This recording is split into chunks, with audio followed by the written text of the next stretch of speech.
here we're told the end of Peter's saga with him denying the Lord as Jesus said he would, and as Peter had vehemently denied that he would. So we pick up the reading in verse 66, and it says that Peter was below in the courtyard, and one of the servant girls of the high priest came. She saw Peter warming himself. She looked at him, and she said, "You also were with Jesus of Nazareth." He denied it, saying, "I neither know nor understand what you are saying." And he went out on the porch, and a rooster crowed. And the servant girl saw him again and began to say to those who stood by, "This is one of them." But he denied it again. And a little later, those who stood by said to Peter again, "Surely you are one of them, for you are Galilean.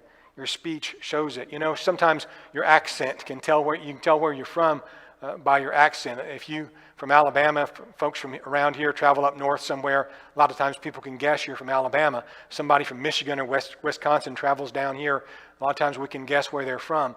So Peter was a Galilean. He wasn't from around the area of Judea and Jerusalem, and his speech was a little different.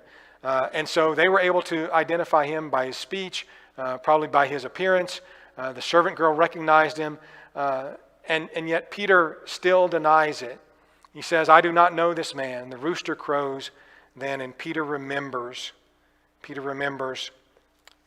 what Jesus had said. And the text says that he went, when he thought about it, he wept. Overconfidence is a terrible thing. We think we're capable of doing something. We're self-assured. We're maybe prideful. We think we have more commitment than we do. We think the trial is not going to be as difficult as it will be. And so with those factors, Peter failed the test on this occasion, as Jesus said he would. This was very bitter to Peter, and of course it took something for him to overcome it eventually and to truly follow Christ after his resurrection and become the great apostle that he did become. But it's a cautionary tale, a cautionary lesson for all of us.